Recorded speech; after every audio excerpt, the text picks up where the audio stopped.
8 de la mañana, 45 minutos, 8 con 45 minutos. Saludamos con nuestro tercer invitado. Nos acompaña vía telemática el abogado Jorge Haas Armas, defensor de uno de los militares procesados en el denominado caso Las Malvinas. ¿Cómo está, doctor Haas? Buenos días, bienvenido. Le saludamos Alexis Moncayo, quien le habla, Licenia Espinel. El caso de Las Malvinas ha tomado un nuevo giro, esto a raíz de las declaraciones en esta reconstrucción de los hechos, la segunda por parte de 4 de los militares que están siendo investigados en este caso, que se han acogido además a una cooperación eficaz. En el caso de su defendido, ¿por qué este cambio de opinión? ¿Por qué se acoge a la cooperación eficaz y cuál es el objetivo de esta cooperación? Buenos días, bienvenido. ¿Cómo le va? Buenos días, gracias por el espacio, por poder dialogar en la etapa en la que nos encontramos, ¿no? ¿Por qué la cooperación eficaz? Bueno, en mi representación, mi representado es el subteniente Zavale, que estaba encargado del convoy.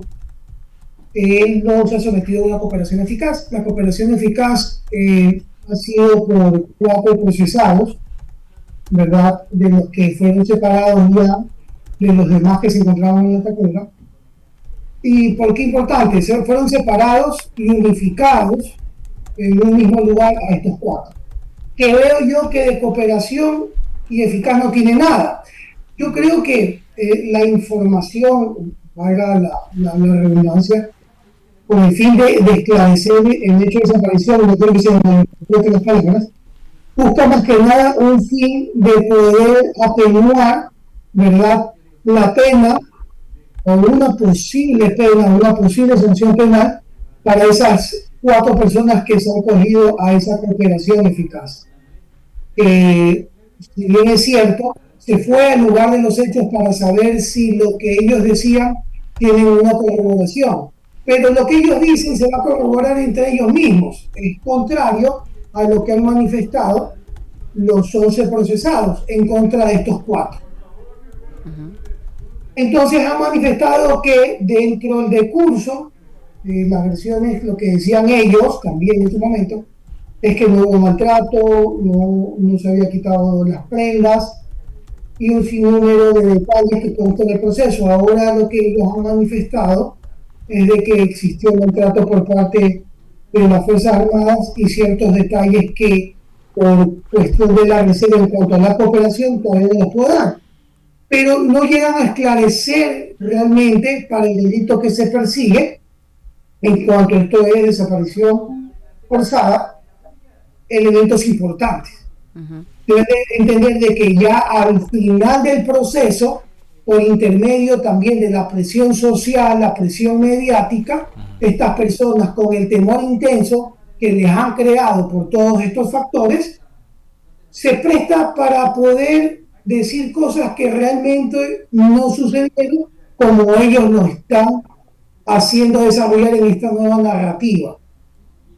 Por ende, sí, se dijo de que hubieron disparos, perfecto, que se encuentren en el lugar de los hechos y estuvieron en la búsqueda de la bala que se percutió, no la encontraron, y un sinnúmero de cuestiones de corroboración, que dieron con el lugar del árbol que supuestamente se habría dejado en libertad a los menores. Bueno, es algo que no era desconocido y es algo que en las investigaciones y en el cuerpo era conocido por ellos y por sus defensas. Entonces, ¿cuál es la cooperación? Decir entre 4 personas que se encuentran recluidas en un mismo lugar, ponerse de acuerdo y digamos esto para poder obtener un beneficio en lo posterior.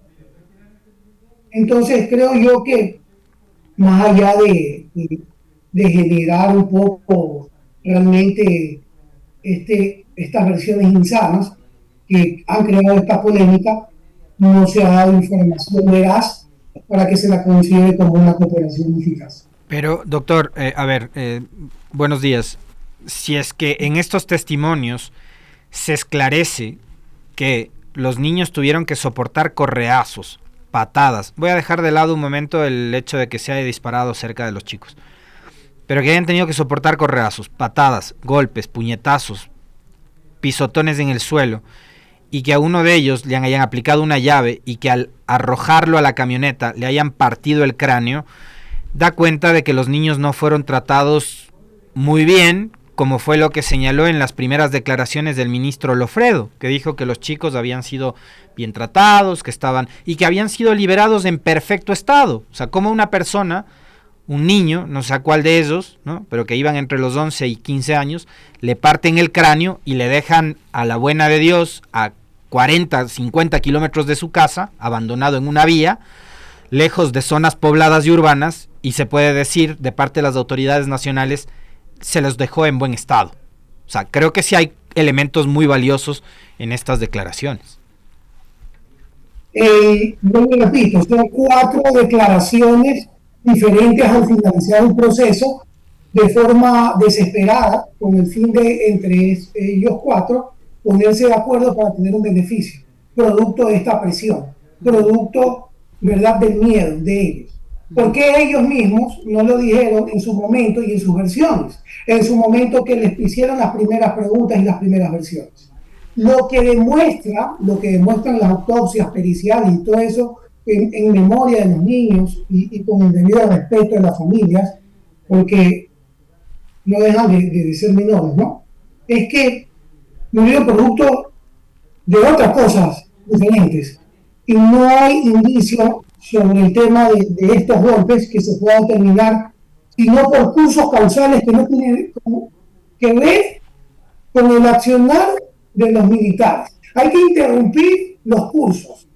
Ellos lo dejaron en libertad, ¿verdad? Producto de aquello que es lo que suscitó, y hay versiones dentro del proceso. Ellos pidieron ayuda, llamaron a sus padres. ¿Qué quiere decir? Que hubo signos de vida por parte de ellos, actos posteriores que los militares se encontraban en la base militar. ¿Ok?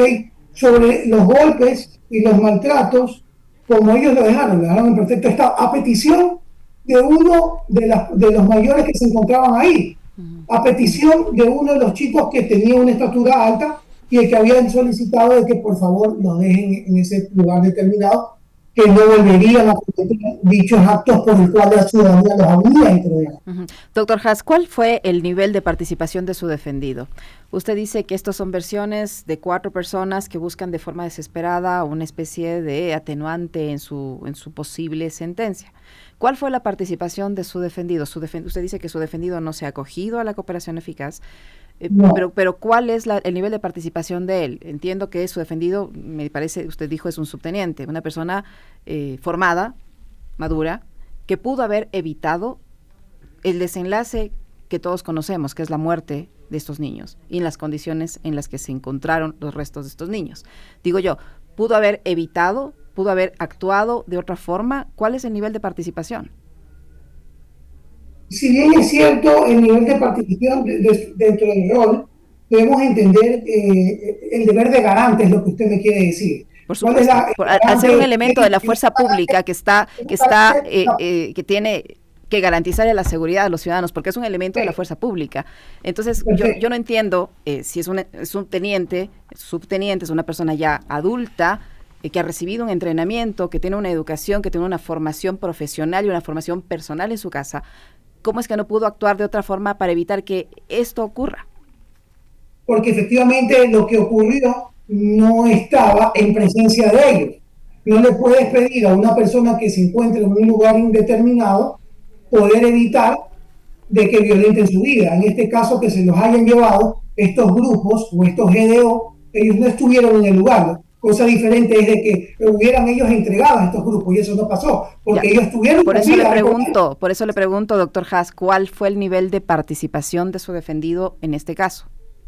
El nivel de lo que se participó es en cuanto él estaba a cargo del convoy, ¿verdad? Él fue recibido por la ciudadanía, entregaron a los menores, y en el momento de llegar al lugar del árbol, a petición, porque ellos ayudaron a mover el árbol, a petición del mayor, que en ese caso por la oscuridad y por muchos factores, era el que estaba a cargo de los demás, y le había rogado un pedido por parte de los demás chicos, de que lo dejen ahí. Si en un momento él podría haber no seguido el procedimiento, pero los dejó a petición y ruego de esta persona que se veía adulta. En este caso, él era encargado de los demás menores. Ujú. A ver, hay que aclarar que no había ningún adulto, todos eran menores de edad. Sus edades iban entre los 11 y 15 años. Y yo digo, si es que fueron tan bondadosos y tan humanos los militares, de que como uno de los chicos, uno de los grandes, para no decirles mayores, porque no son mayores, son niños, los 4, dijeron, ya, déjanos en libertad. Como fueron tan bondadosos, yo me imagino que el pedido de cualquiera de los niños fue, déjame en mi casa, pues. O por lo menos déjame donde nos recogiste, pero no dejarles a 40 kilómetros de distancia. Y una pregunta que ayer formulaban algunos oyentes es, estos militares, todos, los 16, no solo los 4 que hablaron, ¿se les habrá realizado, se les habrá practicado algún tipo de pericia toxicológica para ver si es que actuaron en sano juicio? Porque un ser humano no puede hacer lo que hicieron con 4 niños. Bueno, en sano juicio, sobre el tema de las percepciones, la percepción determina de que el mayor de 15 años era de la altura casi un poco más alto que el mismo subteniente. O sea, una persona de estatura gruesa, alta, a altas horas de la noche, poder percibir sin documentos, poder percibir si era un adolescente o era adulto, iba a ser un poco de muchos detalles para el momento. Un análisis en ese momento, no actual, un análisis ex ante, al momento. Y quien está a cargo, y quien habla, y quien es la voz, era pues el mayor que se encontraba con ellos. Y por ende, sí, decía mismo de que era el encargado y era mayor, pues a cuenta y riesgo de él, fue el pedido que se lo dejó en ese lugar, básicamente, porque ellos no querían que sean entregados, ¿no?, a las autoridades, por los conflictos posteriores que sabían de lo que se venía. Entonces, en ese detalle, no nos olvidemos algo importante. Yo creo que nos estamos olvidando qué pasó después. Nos estamos olvidando de la llamada telefónica que tuvieron con los papás. Nos estamos olvidando que estuvieron con vida cuando los militares estuvieron en la base militar. Y se quiere disuadir la atención por unas 4 versiones mentirosas para poder decir, no, claro, ellos son culpables de la muerte. No es así. ¿Cómo sabemos, doctor, que la llamada telefónica se la hizo ya no en presencia de los militares? ¿Qué pruebas hay para demostrar de que en efecto la llamada telefónica se la hizo cuando los militares santitos, inocentes de esos, ya estaban en Taura? Porque en el momento que tuvieron la llamada con los papás y la persona que dio su testimonio anticipado, en esa hora hay una certificación de que todos los militares habían entrado a la base. Entonces, el momento que ellos estaban en la base, en ese momento estaban hablando con los padres con vida. Uh-huh. ¿Y no era más fácil que que su defendido y el grupo que le acompañaba a su defendido, es decir, los 16 militares, llevaran a los niños hasta la base y desde la base llamaran a sus padres para que los vayan a retirar de un sitio seguro como es la base de Taura? O a la policía, porque los militares no están para llevar adelante este tipo de procedimientos. Tenían que ver, si es que dicen que, como dicen algunos, que no se ha comprobado tampoco, que han sido encontrados cometiendo un delito, que eso tampoco se ha podido probar, tenían que haberles entregado a la Policía Nacional y a las autoridades judiciales, pero no torturarles. Indiscutiblemente ese es el procedimiento. Lo que se puede inferir en los videos que ustedes ven, también la ciudadanía están entregando a uno de los chicos. Y nadie va a prender a una persona si no está dejando de hacer algo, ¿no? Cualquier persona, si ve el cometimiento de un delito ciudadano, en ese momento lo puede aprender, no sea hasta policía, y lo entrega a la autoridad, que fue lo que pasó en el video. Pero bueno, el problema y la cuestión tampoco es esa. Uh-huh. La cuestión es que se hace pretender de que ellos generaron y produjeron la muerte, y eso no se puede tomar en consideración. Esto es un delito que es generado por otras personas y que hay testimonios y versiones en el expediente que dice que se lo llevaron las bandas del lugar, que es una cosa muy diferente. Muchísimas gracias, entonces, doctor. Eso yo creo que no se está recalcando y hay que dejarlo por sentado, de tal manera. Sobre los análisis que me están diciendo y haciendo, creo que es materia de otra discusión. Si se entregó un procedimiento adecuado o no. Pero hay que poner los puntos sobre las i en esa cuestión. Habrá que seguir viendo cuál es el desarrollo de las investigaciones. Gracias, doctor, muy amable. Muy gentil. Buen día. El doctor Jorge Haas Armas, abogado defensor de uno de los militares procesados en el caso o investigados en el caso de las Malvinas, que ha estado con nosotros. 9:01 nos despedimos. Chao.